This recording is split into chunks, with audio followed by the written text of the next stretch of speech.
Una de las razones es el Big Bang. El universo tuvo un principio. Voy a hacerlo muy rápido para dejar las preguntas.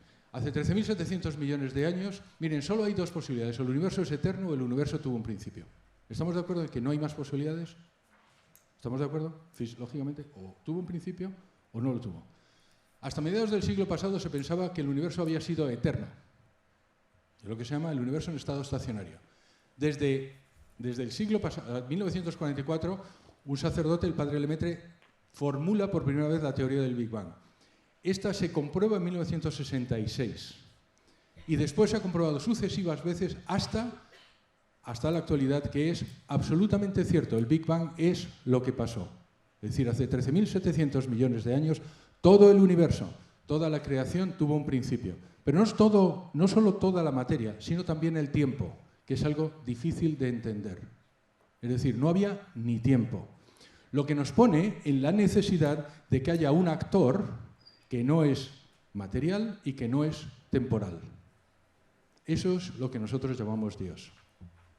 No hay ninguna duda que existe un paralelismo entre el Big Bang y la noción cristiana de creación desde la nada. George Smoot es premio Nobel del año 2006. Él fue el padre de uno de los programas que demostró otra vez el Big Bang, que se llama el programa COBE, y él, por cierto, también se convirtió. Quizás el mejor argumento a favor de la tesis de que el Big Bang apoya el teísmo es la obvia ansiedad que provoca en los físicos ateos. Desde que el padre Lemaitre formuló el Big Bang se ha intentado desdecir, y cada vez que se ha intentado se ha comprobado una vez más. Pero es que el universo tampoco es infinito. El universo tiene 10 elevado a 53 kilogramos de masa, el 4 y pico por ciento es materia visible, el 70 y tantos por ciento es energía oscura. Dicho en español, no hay más cera que la que arde. El universo no es infinito y no es eterno. Esto es una forma gráfica de exponer normalmente el Big Bang. El universo además se expande. Pero se expande como cuando inflamos un globo. El universo se expande con fronteras, si queréis. Este es el padre que formuló por primera vez la teoría del Big Bang. Era sacerdote católico belga.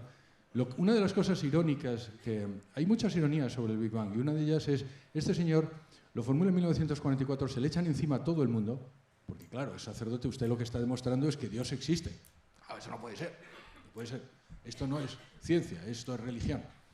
Hasta que él muere en 1966, muchos científicos se le echan encima.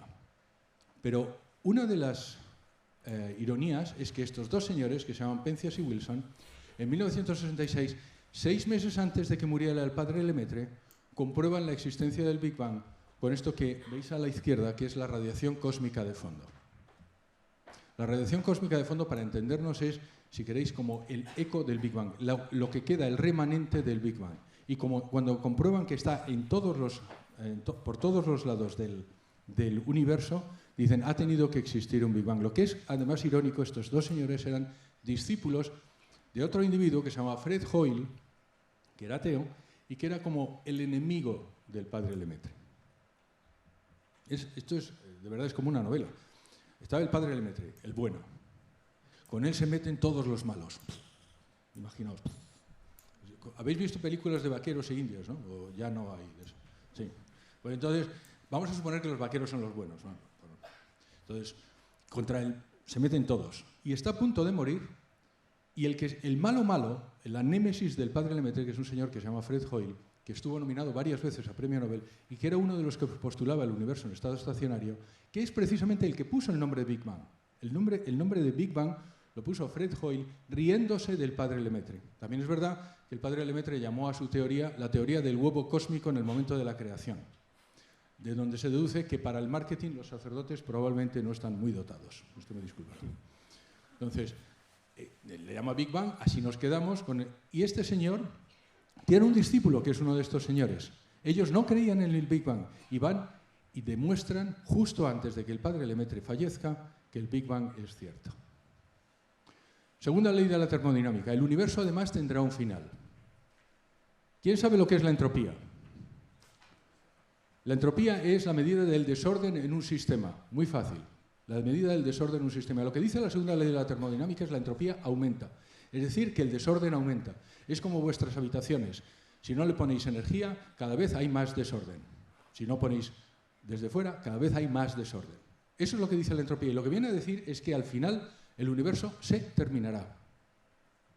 El universo se terminará dentro de trillones y trillones de años. ¿Y esto cómo demuestra que existe Dios? Pues no lo voy a decir yo, lo va a decir un señor que es ateo, en una carta en 1869, antes de que la segunda ley de la termodinámica fuera comprobada, este señor decía a otro amigo ateo: el estado de gran calor original a partir del cual todo se enfría es absolutamente inexplicable. Es incluso una contradicción y ello supondría la existencia de Dios. Vuelvo a decir, esto es una carta de un señor ateo a otro señor ateo, antes de que la segunda ley de la termodinámica haya sido comprobada, diciendo, si eso es así, tiene que haber Dios. Este señor ateo se llama Federico Engels y la carta es a Karl Marx en 1869. Pero es que además el universo está hecho para ti, Andrés, y para mí. Este universo está hecho para ti y para mí. Mira, estos son unas cuantas de las constantes que están unidas y que si cualquiera de ellas variara un ápice en cualquiera de sus números... Vamos a coger a otro, Andrés. ¿Cómo te llamas? Sí. Lucía. Ni Lucía, ni Andrés, ni yo estaríamos aquí. Si cualquiera de estas cosas variara en una infinitésimo, ni Lucía, ni Andrés, antes había hablado con alguien más, estaríamos aquí. Este es uno de ellos. Antes estaba hablando con una profesora vuestra de la entropía. Como hemos hablado de lo que es la entropía, y ya sabéis lo que es la entropía, bueno, pues nuestro universo tiene una entropía muy baja y eso es sorprendente. Decía Einstein que lo que no podíamos esperar era el orden que veíamos en nuestro universo. Pero otro señor que se llama Penrose, que es premio Nobel de Física del año 2020, calculó cuáles son las posibilidades de que tengamos un universo con la entropía que tenemos que tener para que tú, ¿cómo te llamas? Sí, Roman y yo estemos aquí. Para que Roman, Andrés y Lucía y yo estemos aquí.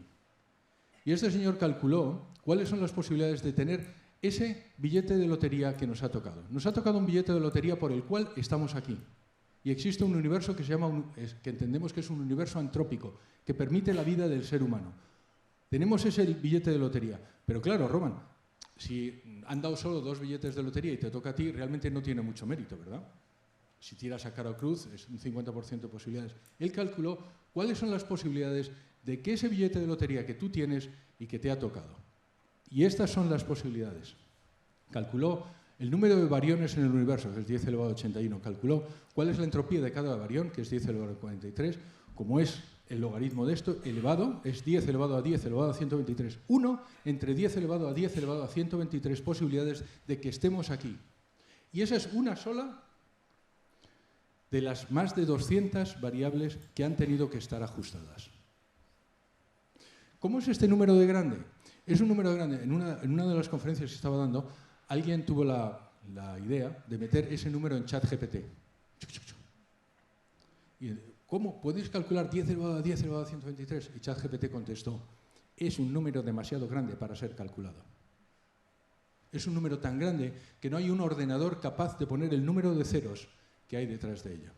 Esa es la suerte que hemos tenido. Esto es lo que hizo Roger Penrose. Esto nos dice cómo debió ser precisa la calibración del creador. Y aquí termino con otra ironía. ¿Os acordáis? Fred Hoyle era el malo. ¿Te acuerdas? ¿Te acuerdas de Fred Hoyle, que era el malo? Pues Fred Hoyle se convierte en teísta. Y él dice, no creo que científico alguno que examine las pruebas pueda llegar a otra conclusión que esta. Las leyes de la física nuclear se han formulado a propósito. Kurt Gödel. ¿Quién conoce a Kurt Gödel? Vuestro padre. El padre Florencio y yo y 2 más. Kurt Gödel es probablemente el matemático más importante de toda la historia de la humanidad. Él era austríaco, mi mujer es austríaca, entonces me gusta decirlo. Este hombre era además muy amigo del señor Einstein. Él murió en 1930 y tantos. ¿Quién conoce los teoremas de incompletitud? Muy bien. Bueno, pues os voy a decir para que en estas Navidades vais a tener reuniones con vuestros primos, ¿verdad? Aquí sí. Y vais a quedar que te pasa, ¿no? Porque cuando uno dice, yo sé qué es el teorema de incompletitud, y tu primo no lo sabe, quedas muy bien. De verdad, yo lo he probado y queda muy bien. Entonces, son de los teoremas más difíciles en matemáticas que existen. Pero os lo voy a decir para que os acordéis. Mirad esta frase. Esta frase es mentira. ¿Cómo te llamas? Lorenzo. Esta frase es mentira, Lorenzo. Estás diciendo, joder, ¿por qué me he sentado en la primera fila, verdad, Lorenzo? Si esa frase es verdad, es mentira. Si esa frase es mentira, es verdad. Eso es una paradoja, no tiene solución. No tiene solución. Lo que viene a decir Gödel en sus teoremas de incompletitud es que hay verdades que lo son y que no pueden ser demostradas. Así como cualquier cosa que es demostrada es necesariamente verdad, hay verdades que lo son y que no pueden ser demostradas. Él dice que en un sistema formal, G, siempre hay verdades que solo pueden ser demostradas con un sistema formal superior, aplicando los axiomas de ese sistema formal superior. Os voy a poner, y ahora seguir conmigo. Cuando le dije esto a mi hijo de 11 años, Diego, me dijo, papá, esto es como la paradoja de Pinocho. Andrés, ¿tú sabes cuál es la paradoja de Pinocho? No, pero te lo voy a decir. La paradoja de Pinocho, ¿os acordáis que Pinocho es, si miente, le crece la nariz, ¿verdad? Pues él me dice, imagínate que Pinocho dice, Lucía, me va a crecer la nariz. Si miente, no le crece la nariz y por tanto le tendría que crecer. Pero si dice la verdad, le crece la nariz y por tanto no le tendría que crecer. ¿Os dais cuenta? Es la misma paradoja. ¿Te das cuenta? Muy bien. Pues esto es lo que decía Gödel. Lo que decía Gödel es, hay evidencias que solo se pueden solucionar aplicando un sistema superior. Y ahora termino dándoos un ejemplo. En el capítulo 51 del Quijote, ¿quién se ha leído el Quijote? Muy bien. Muy bien. A ver, otra vez. Ahora han levantado menos la mano.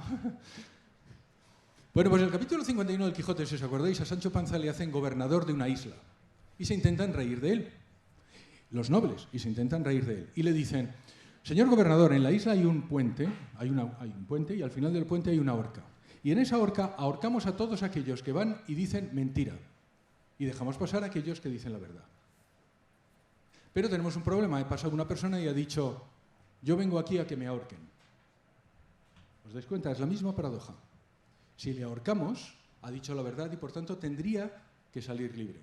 Pero si le dejamos pasar, ha mentido y por tanto le tendríamos que ahorcar. ¿Tiene solución? No. Sí. Aplicando un sistema formal superior. Y dice Sancho, mi señor Don Quijote decía que cuando la justicia no alcance, aplique la benevolencia, sistema formal superior. De tal forma que siempre será mejor dejar salir a un injusto, a una persona culpable, que ajusticiar a alguien que es justo. Y por tanto, dejarle marchar. Eso es lo que dicen los teoremas de incompletitud de Gödel. Lo que viene a decir es que la ciencia siempre, para la aritmética, siempre se necesita algo superior para las demostraciones de los axiomas de ese sistema formal. Siempre se necesita un sistema superior. ¿Pero a dónde nos lleva eso? A la necesidad de Dios. Para toda la ciencia, esto es como una pirámide, para que la ciencia se sustente, necesitamos siempre arriba, en el pináculo, algo que sustente la consistencia de cada una de las ciencias. Nos lleva a Dios. Y termino. Sí. Y el genoma humano, y no voy a detenerme en el genoma humano, hay un señor que se llama Francis Collins, que es el padre del genoma humano, el padre del proyecto genoma humano. El proyecto genoma humano dura más de 15 años. El señor Francis Collins entra en el proyecto genoma humano siendo ateo, a mitad del proyecto genoma humano se convierte en teísta, al final él es cristiano y ahora forma parte del Consejo Asesor Científico del Papa. ¿Por qué? Él escribe un libro que se llama El lenguaje de Dios. Cada una de estas cosas es un par de bases y los pares de bases están formados por 4 bases nitrogenadas, que son la ACGT. Entonces, él lo que dice es, calcula cuáles son las posibilidades de que esas pares de bases se tienen que unir de una determinada forma para que el ADN pueda pasar la información. Si no se unen de esa forma, el ADN no pasa la información. Y entonces él dice y calcula ¿Cuáles son las posibilidades de que eso pase de forma aleatoria? Imposible. La célula más con menor pares de bases sintetizada tiene 300.000 pares de bases. Para que pase la información, han tenido que pasar una posibilidad entre 4 elevado a 300.000. Recordar, hay ACGT, son 4, 300.000 pares de bases, 4 elevado a 300.000, es decir, tenemos una posibilidad entre 4 elevado a 300.000. Y eso es una célula que ha sido sintetizada. Vosotros tenéis 3 millones y pico de pares de bases. Básicamente eso es lo que le hace al señor Francis Collins convertirse, decir, mira, esto ha tenido que ser escrito por Dios. Este es el lenguaje de Dios. Y termino. El señor Robert Jastrow era un científico, un físico, que era padre de uno de los proyectos Apolo en la NASA, y decía, y él era ateo. Para el científico que ha vivido su fe en el poder de la razón, la historia termina como en un mal sueño. Ha escalado la montaña de la ignorancia, está a punto de conquistar el pico más alto, y cuando se tira sobre la última roca es saludado por una banda de teólogos que han estado allí durante siglos. El señor Robert Jastrow también se convirtió. Muchas gracias.